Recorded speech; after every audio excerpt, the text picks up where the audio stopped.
Hello candidates, I am going to dictate you a passage from Progressive Magazine. So please get ready for the dictation.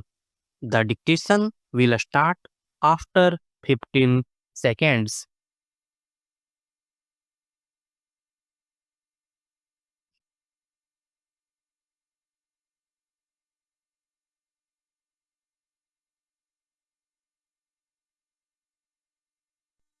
I am delighted to participate in the concluding celebrations of the Golden Jubilee of SN College in Kerala.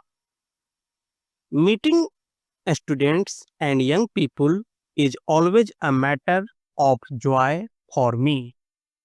I see in their eyes that a sparkle and faces that dream. The sight fills me with hope and confidence about the future of our nation. This hope and confidence in the future of India, however, increases multifold when I come to a college like this, which is itself the creation of a revolutionary dream, a dream born in the trials, tribulations, and turbulence of India's freedom movement. SN College is not an ordinary educational institution. It is the product of a social revolution inspired by the teachings and the personal mission of one of the greatest reformers of modern India, Sri Narayan Guru.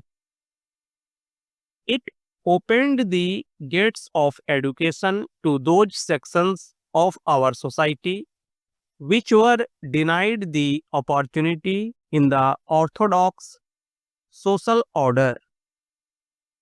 It thereby established the principle that education, including higher education, is the birthright of every human being, of the poor as well as of the rich, of the so-called backward classes as much as the forward classes in society. What started as a small and weak sapling in June 1948, that is, before independent India was 1 year old, has grown into a big tree in 5 decades and is still growing. What is more important, the energy unleashed by this college in Kerala soon gave birth to a chain of Sri Narayana colleges throughout Kerala. Thus, thanks to the untiring efforts of the SN Dharma Education Trust, higher education came within the reach of children from the oppressed class. From the darkness of segregation and illiteracy, Kerala entered the light of knowledge for all.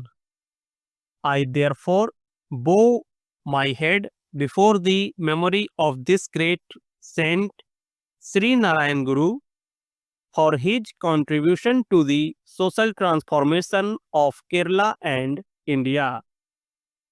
In Sri Narayan Guru, Kerala produced a legend who brought about a revolution of a unique kind, peaceful and one based on the transformation of man's heart and soul.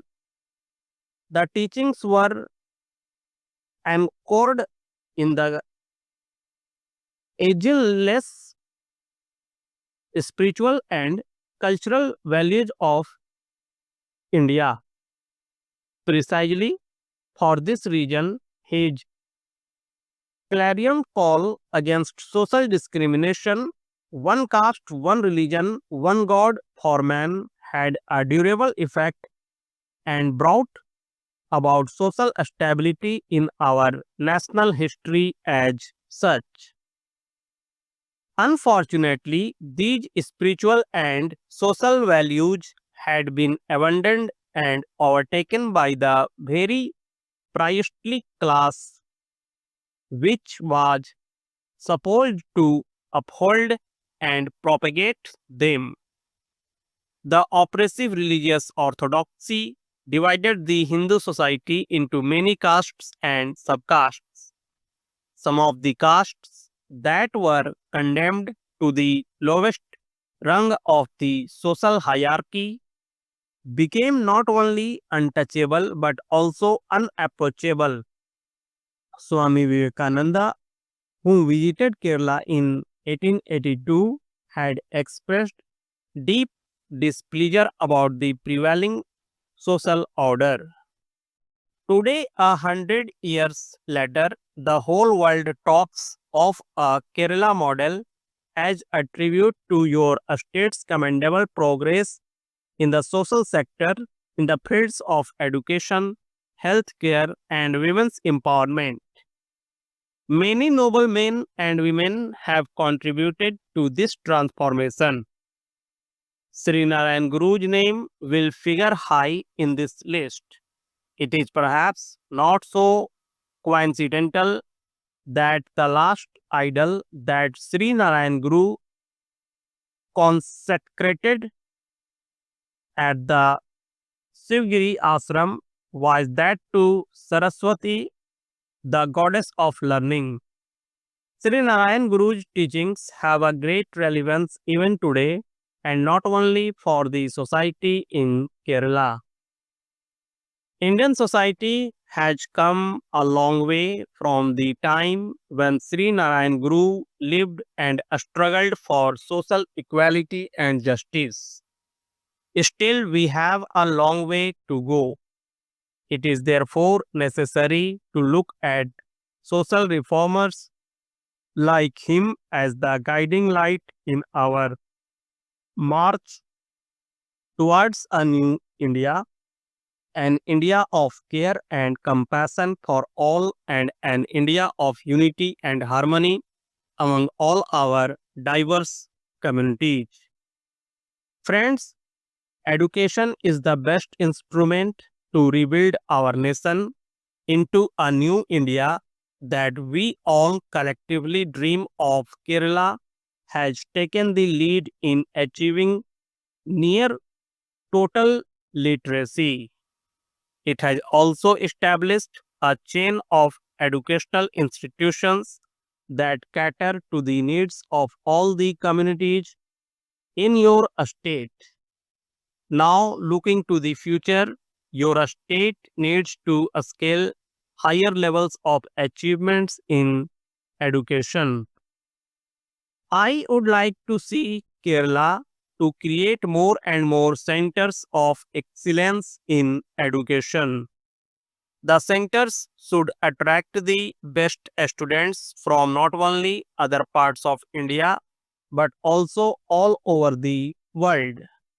The next century is going to be knowledge driven. Hence, the global demand for higher quality education is certain to rise immensely.